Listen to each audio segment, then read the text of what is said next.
Right, okay, cool. Well, thank you for those who have decided to stay. So our discussion today is about the sustainability of current and sort of traditional forms of market research. And so some of the things that we'll be discussing today are very much the topics that seem to be the elephant in the room. And no doubt some people have touched on issues within traditional research throughout this whole conference, but I think some of the things we're going to talk about today are a little bit controversial. So if any of you are easily offended, I would leave now. But this whole panel discussion isn't to be doom and gloom, but it's to talk about the realities that researchers and clients face, the kind of positions that puts the clients and researchers in financially, time-wise, in terms of growth.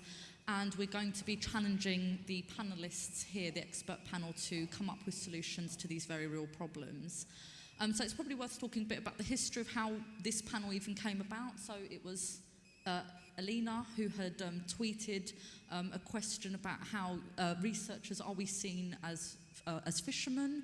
Marine biologists, or marine fishermen, or aquarium keepers. Yeah, and Tom Ewing was involved in that Twitter discussion and said that we should look at respondents and the relationship that they have with researchers as a kind of, we're like marine biologists. And so that's where the kind of Save Our Seas anecdote came from, and it serves as quite a good analogy throughout this whole discussion. Right, so another point I was going to make. Right, yes, okay, so if we go to the first slide. No, I don't think we have a clicker, Is that the clicker? Oh, is it? Oh, sorry.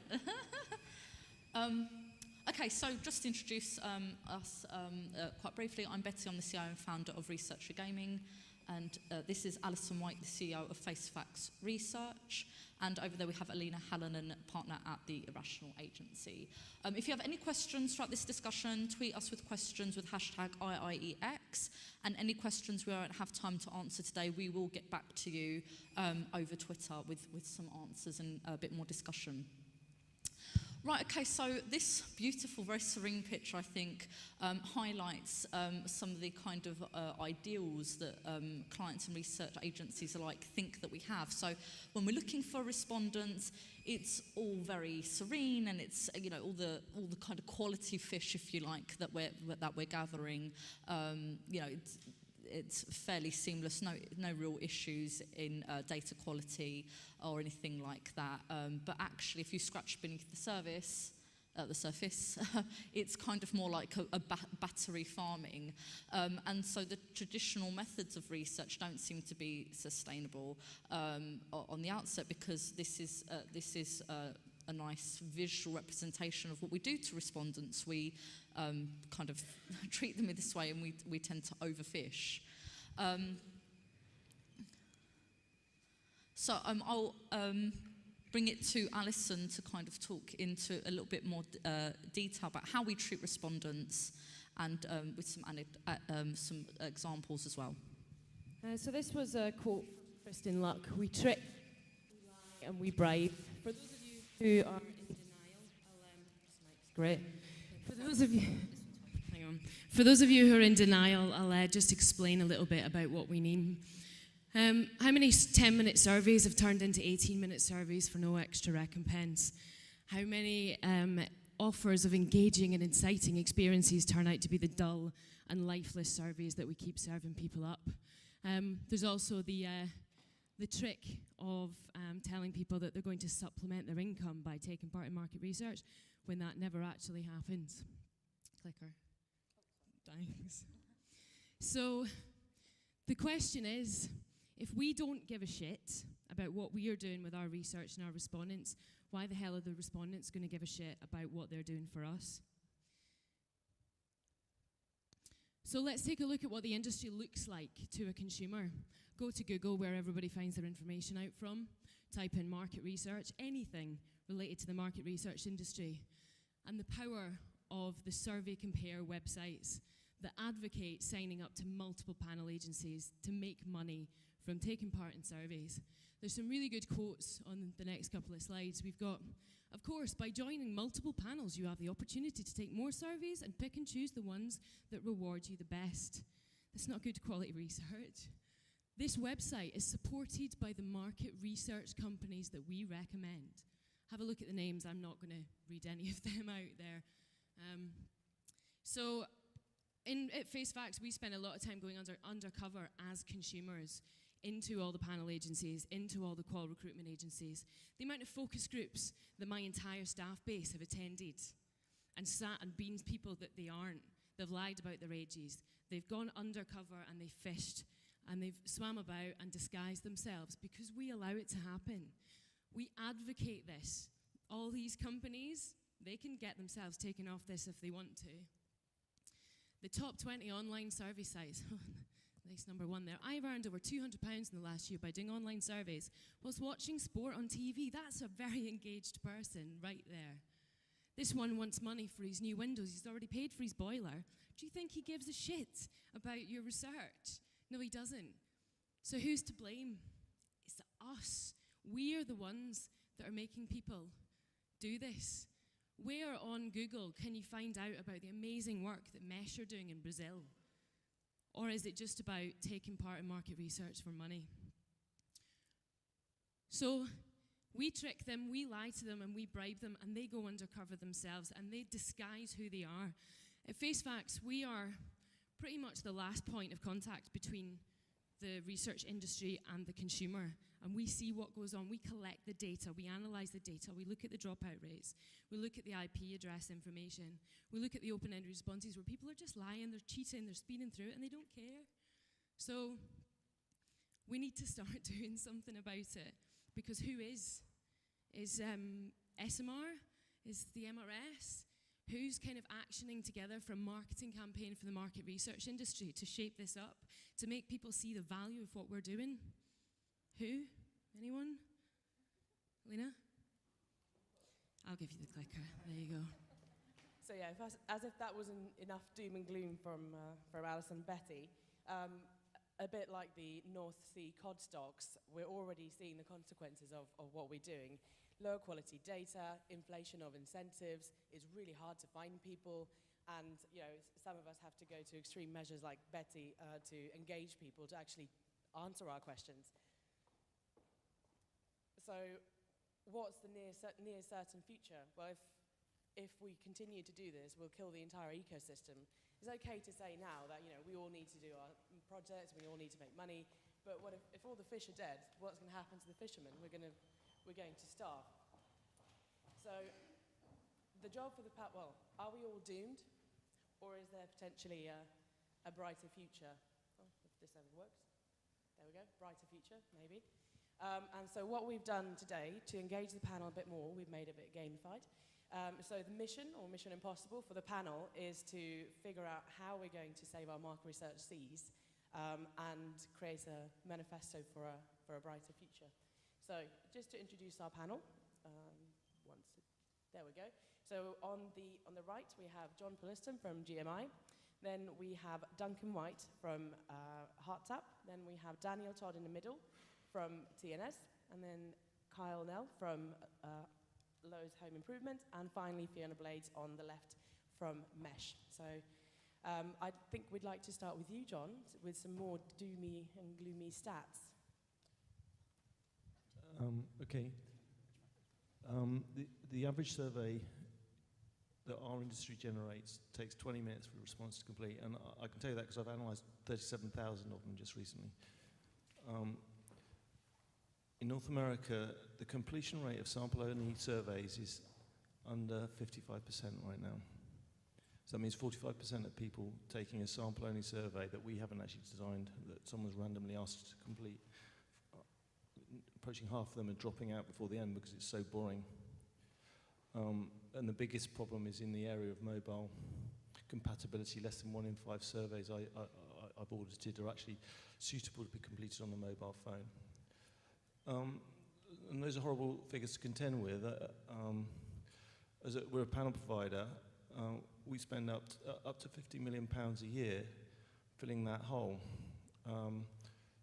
And if you do the maths, we've got 37,000 surveys. You do that, roughly it's costing every single project you run about £1,000 in replenishing those stocks of board respondents. So we're all in this together. We can't really directly control the surveys we generate, or we're fielding to our respondents very effectively. I've also done some separate analysis of looking at the amount of fat that's on a typical study. And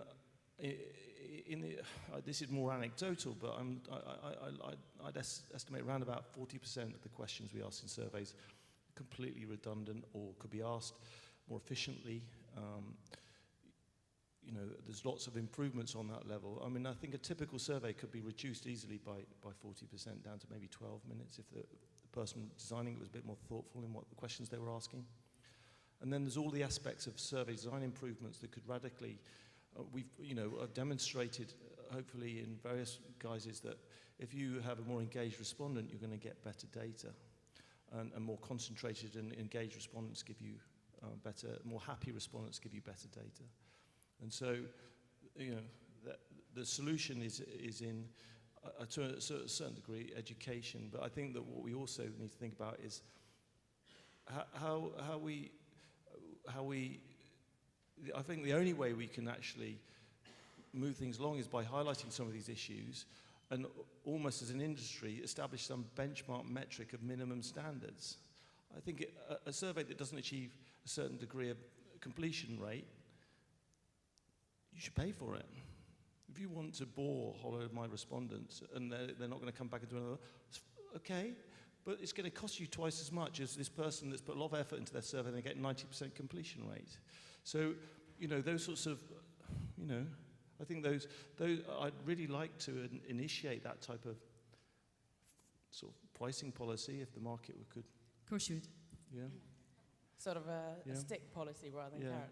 I think the very bottom line, I think we need to have a standardized protocol for measuring respondent enjoyment and have that, you know, audited so that we've got some metric of understanding the triggers and understanding, you know, the baseline standards of the surveys we're generating across the industry, and that we need to introduce some sort of compliance standards to achieve a certain degree of satisfaction in the survey experience. And if it falls below that, then they're not part of the official market research society or whoever the body is that sanctions their activity. You're not producing surveys that are good enough for our audience because you're killing our audience. So I've used up most of the time we've got. That's a good question for the rest of the panel based on that. So you're talking about a kind of standard in survey design, and that having a domino effect on not just a panel company, but all panel companies and the entire experience respondents have. So who do you think, John, and the panel, who do you think should be responsible for initiating those standards in survey design? Should it be a governing body of research? Should it be corporations? I think that an organisation like SMR has a critical role to support this type of thing. Yes, potentially. I mean, setting standards. We have SMR standards. SMR's designed for that. So. I think, Fiona, you've got some experiences of an emerging market and the dangers that you have there if you disengage consumers early on. Thank you very much indeed for that. First of all, I think this is a great debate, and I also think this is systemic. You can't look at one area and just go, oh, well, the panel partners need to just get their act together and make sure they're engaging people. It involves the research agencies and it involves the clients. Unless you all come together, it won't work. It's got to work systemically. But what we did when we went into Brazil was I wasn't sure that the ways that we'd been working in other countries was necessarily the best way to approach understanding the emerging markets over there. And I worked with Ana Alvarez from PepsiCo, and we looked at creating a much more equal relationship between the client, PepsiCo, Mesh the agency, and the members of communities. So we went to community leaders to ask them if we could work with their communities. And as a result, the community would get rewarded, and so would the individuals within it who were actually working with us. But we did try to change that relationship. I suppose, if you like, it's a bit more like the organic area.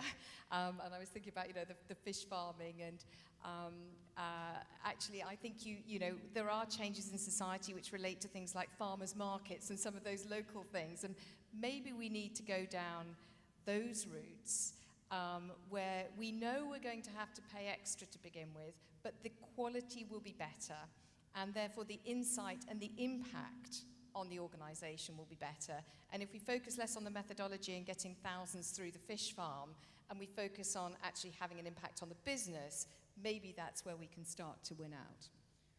Let's see if we can convince all the panel agencies and all the agencies and clients in the industry. It'd be a wonderful place to be, absolutely wonderful place. I mean, I think Duncan has tried to kind of change up the model a little bit, haven't you? Well, yeah, sorry, I should reveal my true colours. In fact, I feel a bit of a fraud sitting on an expert panel, because 12 months ago I had nothing to do with market research whatsoever. But the whole principle behind HeartTap, which is a startup that's rolled out of the consultancy I ran, is actually to address this very problem, because we were doing some market research for one of our clients, and we're getting what we thought were really bad response rates for post-experience surveys, about 8% or 9%, which I've since come to realise that actually isn't quite so bad at all. And because we are behavioural scientists, a lot of our stuff is around how you communicate with people to get them to change their behaviour. We thought, well, this model is broken, and it, you know, as well as the some of the more systematic stuff, the way it works at the moment, the way people collect data, abuses certain fundamental, not really issues, but some sort of underlying traits of human relationships. So, I mean, there's been a lot of talk of reciprocity here, but you know, if you give somebody, if you want something from somebody, you need to give them something in return. But also, there's a notion of equity. So both parties in a relationship need to get or feel as though they're being treated equitably, and for a relationship to continue and to become a long-term, you know, trusted, engaging relationship, you need to fulfill at least those two fundamental bits. The only bits that actually that doesn't apply to is marriage, where apparently you can get away with anything, and slavery. But everything else, if you're trying to build relationships, you do need to understand that, and that's what HeartTap was set up to do. Really, was to create a platform for information exchange between brands and consumers directly, but to make it, and I think this is something you touched on, if people don't care about the data that they're giving you, then people won't look after it and it won't have any value. So if you can actually attribute some degree of value to the information you're asking for, then people, A, will take it more seriously, and B will look after it. So I said, yeah, so I mean, everything we've said I think is absolutely right, but in our view, you know, it's not sustainable. You need to flip it on its head and change the way that you engage with consumers. Going on some of the points that we've just heard, I'd like to throw a question out to the audience, because a lot of it seems to come down to financial issues. Let's just start off with something really basic. Are there any people who are willing to put their hand up to this question? Are you charging the same prices to your clients today as you were 5 years ago? Have your prices increased? Have your prices increased, put your hands up. Okay, that's great to see.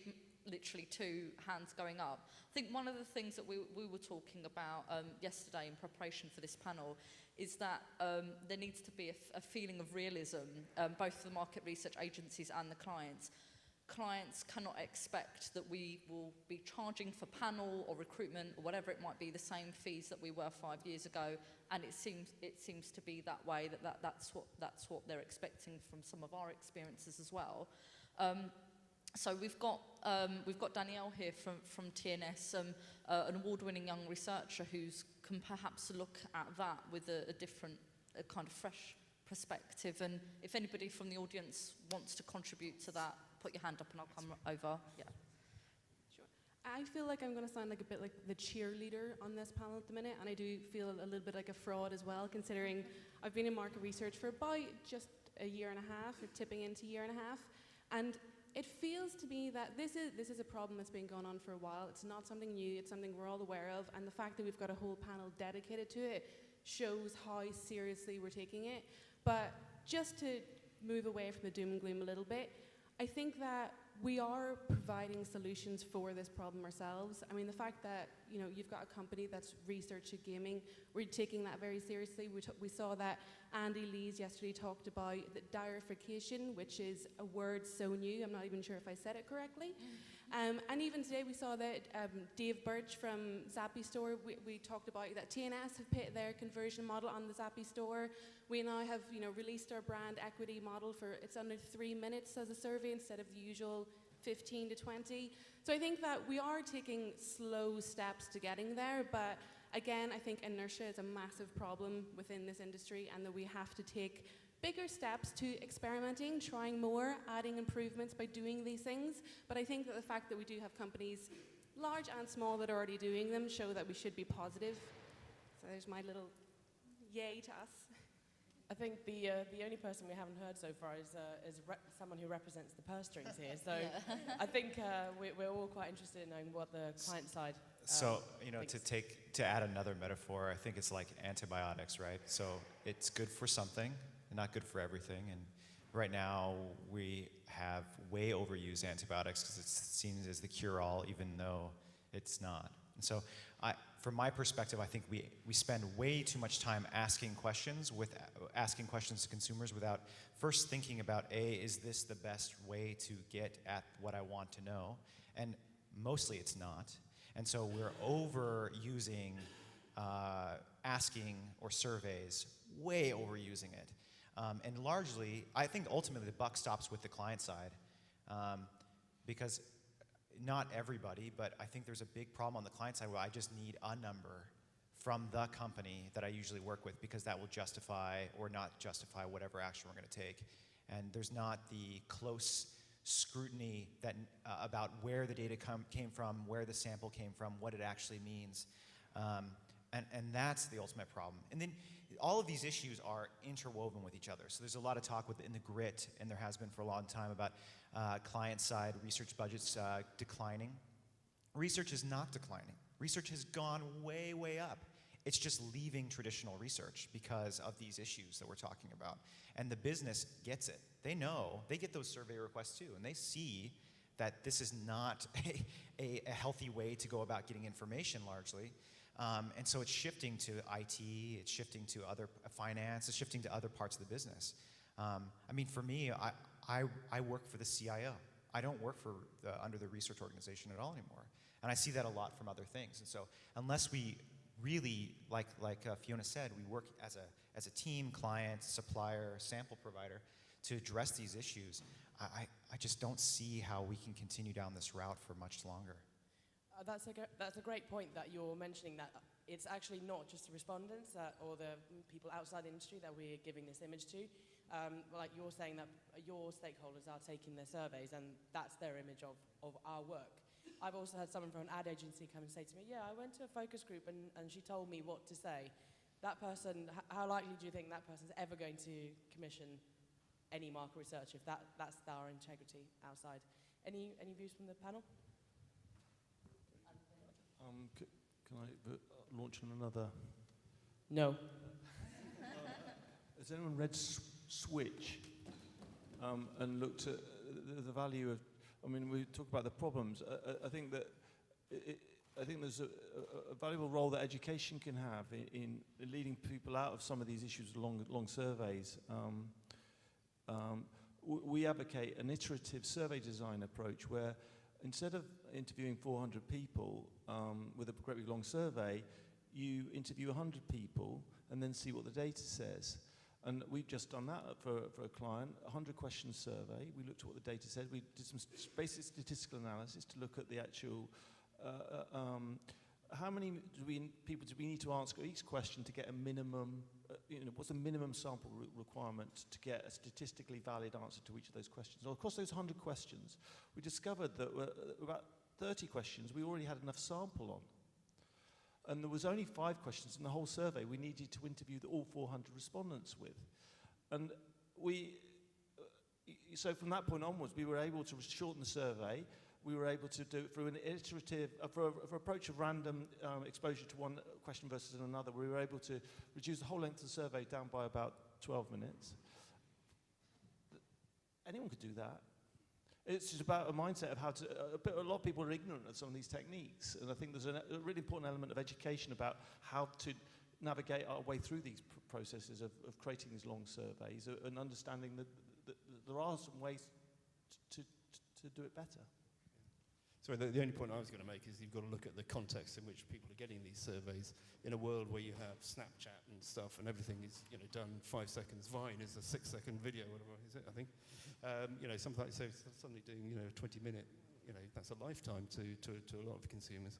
So absolutely, I think length of survey and time taken to do it really has to be pruned right back. So.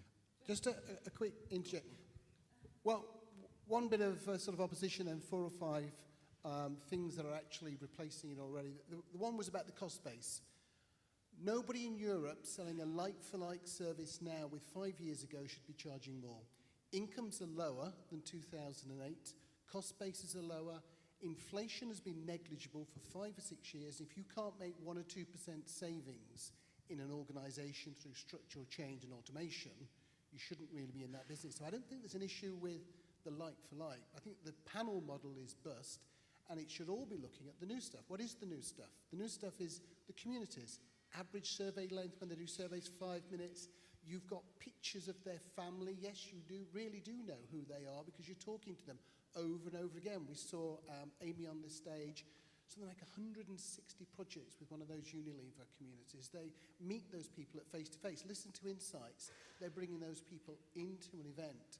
What's one change? We heard from Rewe talking about a change. We heard from Google Consumer Surveys. Come back to John's unfortunate comment, you can't do a tracking study in 10 questions. That's what Yanni Hofmeier of TNS is pioneering, the 10-question tracking study. I only need to ask you a smaller number of things. I really don't need to ask you about everything of interest to me, only things of interest to you. So I wouldn't try and fix the panel model. I just move on to the next stuff, the better stuff. So real quick to add to that, I mean, that on the client side, a lot of people say, well, because of the legacy systems and our normative database of garbage that no one ever looks at, quite frankly, we can't change our really over-bloated survey. We're just going to keep adding questions to it, especially in tracking. And luckily, when I was running international research for Lowe's, the business was, I was delivering these really expensive binders of stuff. No one cracked it, ever. Other than the presentation that I gave, and everyone's great job. It's just going to sit on my desk forever. So working with Google Consumer Survey, I brought it down to 5 questions. And I started not by telling them I was going to destroy the tracker, but I said, I did interviews of the people that were going to use this research and asked them, what question, if it changed, either high or low, would you take action on, right? So if something, substantially changed, you would actually do it, take action or change your behavior. And it was only 5 things. 5 things. So we killed that other one, and we did this other 5 question. Now people, they take it, they look at it on an ongoing basis, and it's far more actionable because it's smaller and because it's intuitive, rather than having these huge legacy systems that can't be touched because of some weird, well, that's because we have this database. I think this idea of normative databases is really keeping these things long and bloated. Can I give you a round of applause for that, please, personally? Yeah, but that's exactly the type of confrontation. I mean, the sort of really more radical approach to some of these problems is about really tracking what the information's being used for and whittling it down and having the courage to make those sorts of decisions within an organisation. That does take courage. We talked about that yesterday, and I see this all the time. I just did some analysis on a rather large food chains tracking study with 40 brand attribute questions that 30 of them crossly correlated with a 0.6 or higher correlation, meaning you could effectively model most of them, and you could whittle that whole attribute list down to probably about 5 questions, and yet the proposal to do that was kicked back because they were considered to be sacred questions. I think there's if we can just kind of change gears a little bit, there's something at the heart of this issue. These are things that we've been talking about for years and years and years. But to me, the bigger problem is that we claim that we're the voice of the consumer, we're here to represent them and listen to them. But actually, the way that we treat them, what does it say about how we actually think about the consumers? Do we really respect them? Is that our behaviour? Does that reflect that we're supposed to be listening to them? Yeah, sorry, if I can just follow on from Alina's point there. I mean, we're talking about how we can tackle some of the pitfalls that we've seen through online research methods. But audience or panel, if you have any experience in some of those prepped respondents that come to focus groups who are being sort of given a script by recruiters or companies to say, just pretend you have 2 children or that you drive a Mercedes car. What are the ways that we have to get around that which does seem to occur, sadly, more often than not? So I'm playing devil's advocate here. So should something like that happen with any of your companies, what's the kind of thing that you would do? Imagine that you've got long-term relationships with the recruiters. This is the kind of thing that they're doing. Do you obviously you can't say that you do shut your eyes and pretend it's not happening, but I'll tell you. When money is involved and time is scarce, kind of how do you react to things like that happen? I mean, I actually think that we've obviously looked at the quantitative side, but I think that we need to look at the qualitative side.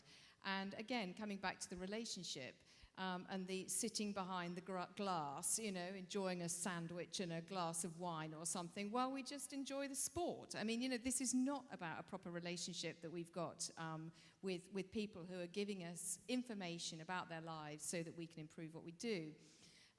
But the Research Liberation Front back in 2007 had a professional respondent in dark glasses and a wig, which we enjoyed interviewing her, and everyone could ask her questions. So we know that the hardest thing is to be a small business owner when you turn up there. There are certain things that she found she would do when she got double booked, so she could get her friends in to do the different roles that they had to do. But I think we just have to, if that happens, if we find that happening, then why would we go back to the same recruiter? Because that isn't acceptable. That's what you might think. Most of my clients are in the 3 million to 10 million turnover space in the UK, and are research consultancies, and they outsource all their data collection to us. And we recruit for focus groups up and down the country, online groups, immersions, communities, whatever. And I was brought in recently to, I'm not going to name any names, but a large, round about 10 million turnover agency who sat me down and said, we know categorically that the recruiter that we've been using for the last 10 years is a cheat. We have heard people in groups say, this is what I was told to say, this is X, Y, Z. And I was like, well, that's shocking, and we know about this going on. It's particularly bad in smaller communities around the UK with small agencies doing recruitment. And when I told them that we would never ever drop our rates below £45 per recruit, they sent us on our merry way, and they went back to using the recruiter that they'd used for 10 years, who phones their participants and says, you've got a Mercedes, don't you? You've got 2 kids, don't you? I was at a wedding recently up in Leeds where it's the prevalence in the country of bad quality recruitment goes on, and I was sat at a table with 12 people, and 8 of those people were on this online focus group panel. And they all sat and talked about how many focus groups they'd done, and I was nearly crying. They were like, oh, can we not do that for you? I'm like, no, because you are the downfall of our industry. It spreads like wildfire. One person tells the next person, well, how do you do it? How can you cover your lies? Well, I've got a sister that's got cancer. If I've got cancer, I get 100 quid for it. You've got the experiences, your friends to go by, and it gets worse. So 8 people tell another 8 people, and it spreads and spreads and spreads. But at the end of the day, the company that knows this is going on, that puts their hands up and admits it's going on, but doesn't want to pay £15 more per head, is responsible for the whole thing down the chain. And these are large companies that I work for, and they just don't want to pay the money. And so, any advice from the panel? How do we talk about this to clients, or how do we start communicating these issues? So as the client on here, I gladly pay more.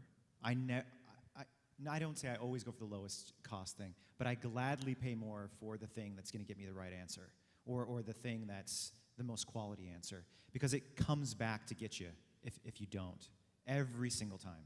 And I know other researchers do that too, but they just kind of send it on their way and then close their eyes and then just hope it comes back okay. And the researchers that are on the client side that are involved and really work with their suppliers, they get the best results, and they know what's going on. it's a pretty big problem, but once again, I see this as the big scary symptom is the reduction of research money going into these research funds and the shrinking of client-side researchers because of these issues. And I don't know, it's just one of those things we're going to have to resolve, or it just might not exist in the same way that it exists now.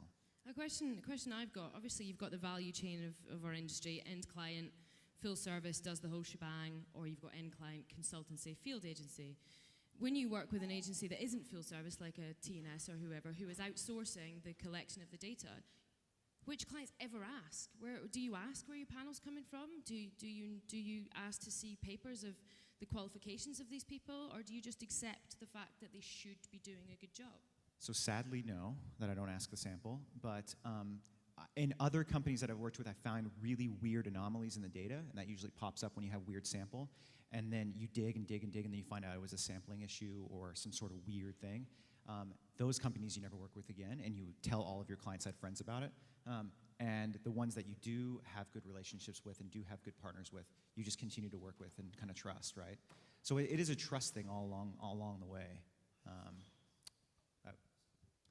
Another question to the panel and as well to the audience. So where there has been times that you've looked at a data set and you've seen anomalies, and you're starting to ask some questions, when the companies that you're working with perhaps openly admit, yeah, you've got some serial respondents in there, yes, some of it's come from web traffic and maybe you didn't want any data coming from web traffic, do you then say, right, okay, going to rerun this whole study because that's not what I wanted, and I'm going to rerun the whole thing again because I need to get what I want? Are you, are the people that you work with and you internally willing and do that? Oh yeah, I've cut entire studies before because the results were too weird, and they couldn't properly explain stuff that was going on inside of the data. As a researcher inside the company, your only value is providing real, actionable results. And if you're providing something that seems weird to the stakeholders, and you can't explain it, and you really don't believe it, you're not going to be there very long. And so there's no benefit in providing something you don't 100% believe in. I know it happens inside for time reasons and whatever, but it's just a really bad idea, short-term and long-term. Okay, so we've had some. We have a question. We've got another question here. Yeah. That's a lot of what I do, is actually supporting clients when they discover anomalies in their data. And most of my clients will absolutely pull studies, rerun studies at the agency expense, which is fair enough. The more worrying thing to me is the fact that we know that this stuff happens, but it doesn't always throw up anomalies. But what it does do is mean that respondents and the kind of clients who are also involved as respondents don't value research the way that we would like them to. So we are actually undermining really, really rapidly the status of our industry, and that's not going to stop anytime soon.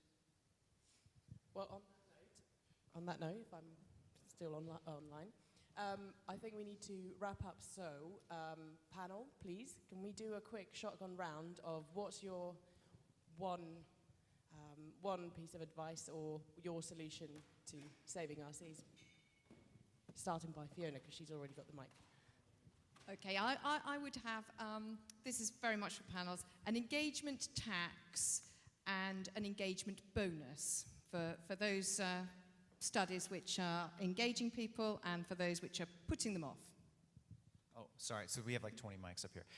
So I would say the one thing from the client-side perspective is to right-size the mix of how you're presenting research. Don't always go to asking questions, and to push back with your internal clients as to whether or not we really need to ask these questions. And I think that would alleviate a lot of these problems.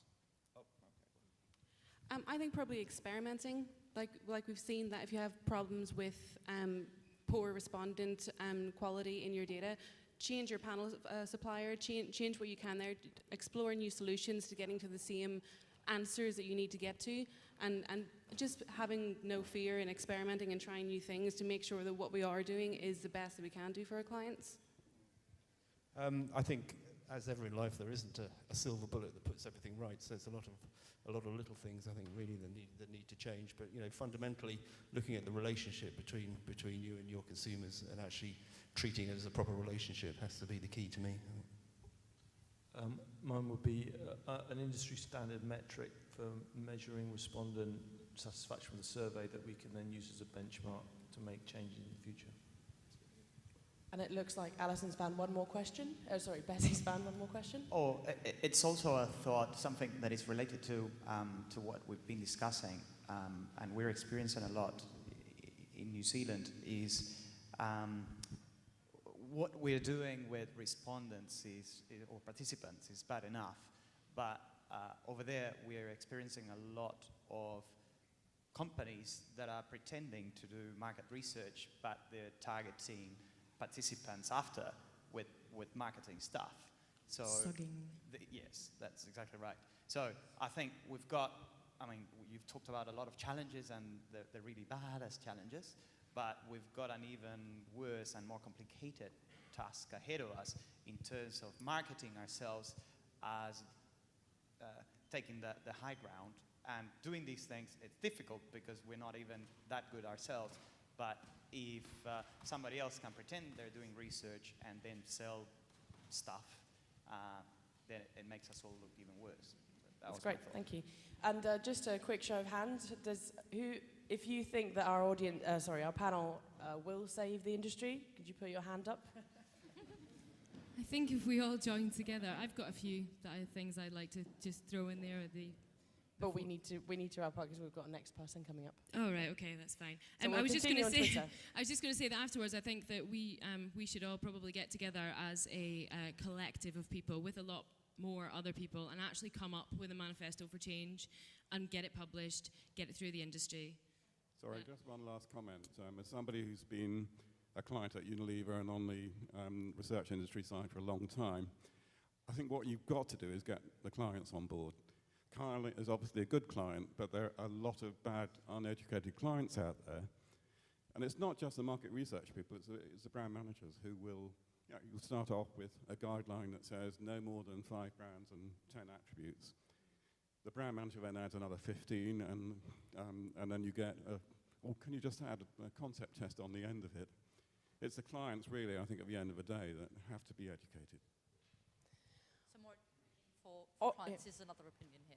On that note, I'd like to thank our panel, and who've been fantastic, and also the lovely co-chairs who are pretty awesome. So, and thank you for the audience. Thank you.